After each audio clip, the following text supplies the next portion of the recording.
So, Director General, ladies and gentlemen, it's a pleasure and a privilege for me to have you all here to witness and to take part in the launch of the second World Small Hydropower Report. And I'm very particularly proud of being associated to this launching ceremony because I had the pleasure of visiting myself the International Center for Small Hydropower that we have in Hangzhou in China on 2 occasions in the last 12 months. And I had an opportunity to meet with the experts there and to see the good work that they are doing by compiling with a network of international experts all over the world, compiling what is certainly the most authoritative global database on small hydropower potential. And it's an input for us in our technical assistance activities when we look at linking together renewable energy in rural areas with productive activities.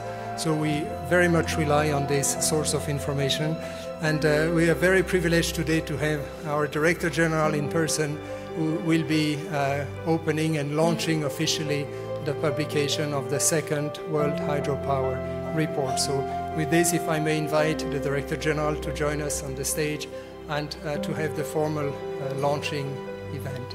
Please do. Thank you, Philip. When you mentioned you visit this small hydro center twice, I really envy you because that is my hometown. Mr. Pakimon would like to visit the center himself. Excellencies, ladies and gentlemen, good afternoon. I would like to warmly welcome you to the launching ceremony of the World Small Hydropower Development Report 2016. The report is a joint effort by UNIDO and the International Center on Small Hydropower, as well as numerous other experts and scholars. It's a collective product. It's a wisdom concentrated on the one report. I had a very personal experience about the small hydros.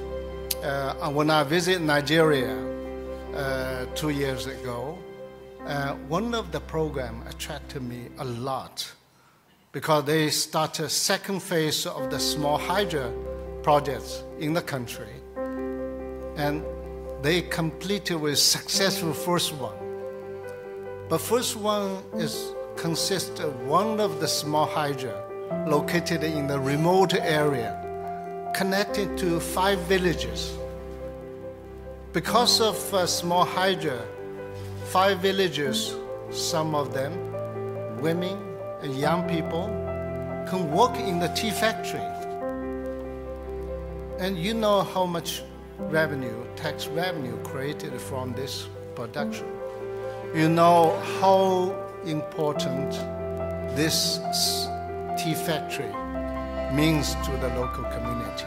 And I understand another very meaningful project in China, upgrade hundreds of small hydro with new technology. Because thank you. Because you know why? This is so meaningful. Those small hydro located not in the city, not around the thermal power or nuclear power station. They located in the local community.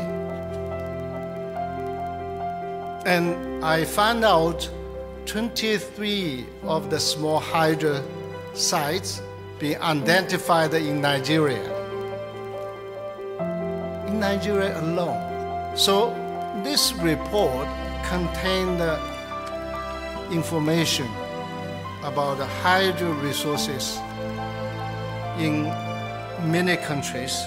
For each country, the report includes an overview of the electricity sector and the small hydropower sector and its potential, and especially what related to today's forum, renewable energy policy and barriers to small hydro development in the countries.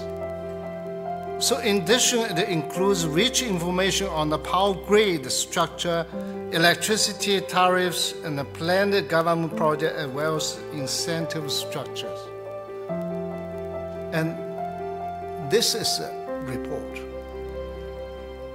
very, very useful for development institutions, for governments, from investors, and also from international efforts. Whoever would like to meet the demands of the renewable energy to achieve the SDG goals, particularly Goal 7, for the country, for the people, for international community to achieve their target for renewable energy efficiency SDG Goal 7. Thank you very much.